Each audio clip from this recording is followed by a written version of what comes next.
Hello, hello. Welcome to the HCK Recap. My name is Health Coach Kylie, and today in this video, we are going to be talking all about self-sabotage, why we do it, how to recognize it, and how to stop.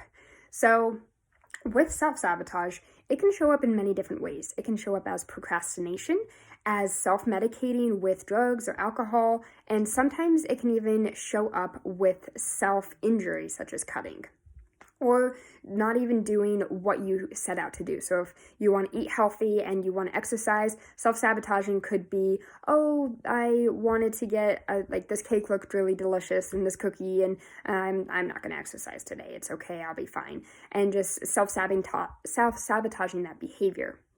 And you may move in a really positive direction for a few days or a few weeks or even a few months. But when things start going really, really well, that's when self-sabotage usually happens. Usually happens when things are going really, really well, because that's your brain starting to freak out. I like to call it the critter brain. The critter brain is the part of your brain that does not like change. Change is unsafe. It's unknowing. It doesn't know what's going to happen. And so it wants you to stay with what you know, and it wants you to go back to what you already have experienced and what you already know. And so when things start going really well, then the critter brain kind of freaks out and it wants to go back to those old patterns. So you self-sabotage, and it makes you self-sabotage.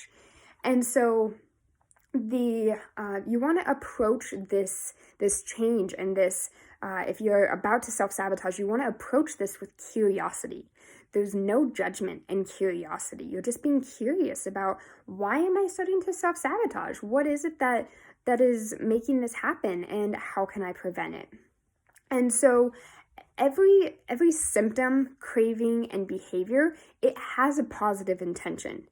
And it's therefore those symptoms, those cravings, those behaviors, those are not the problem. They are the best solution that you have come up with so far. And even pain has a positive intention for us. And at some time, that served as a functional coping strategy for us. And so it all has this positive intention, and they are actually our teachers. All of it is our teacher.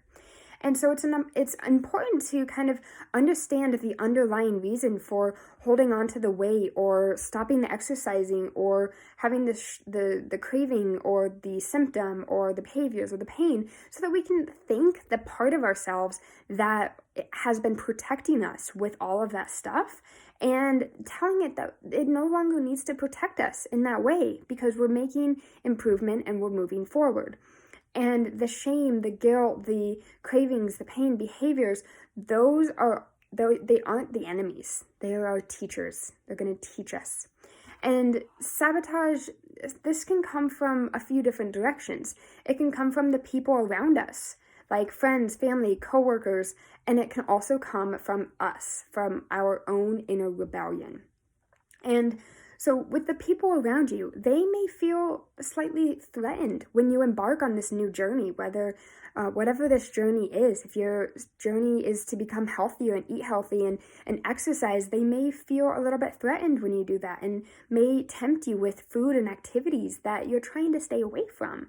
And if you react to these, it's likely because of one thing, one fear, and that's the fear of not being loved and not being accepted.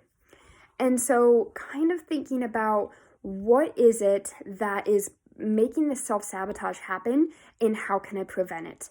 And a few different questions you can ask are, what are all of the bad reasons for getting what I want?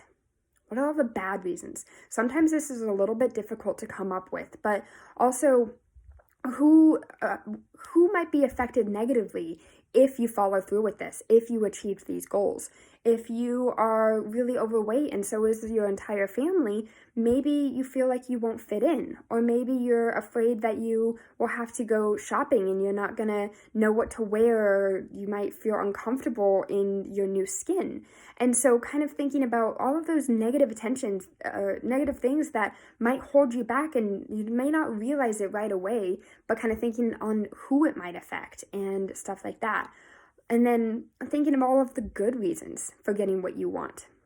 And if you followed through, what would having that do for you? What would change in your life?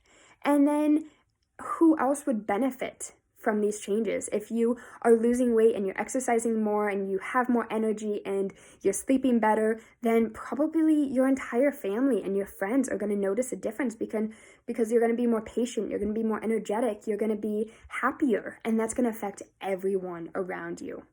And so kind of going through that and figuring out all of those different things so that you don't self-sabotage and you can keep moving in that positive direction, because we all have a purpose in this life and you are meant to fulfill yours.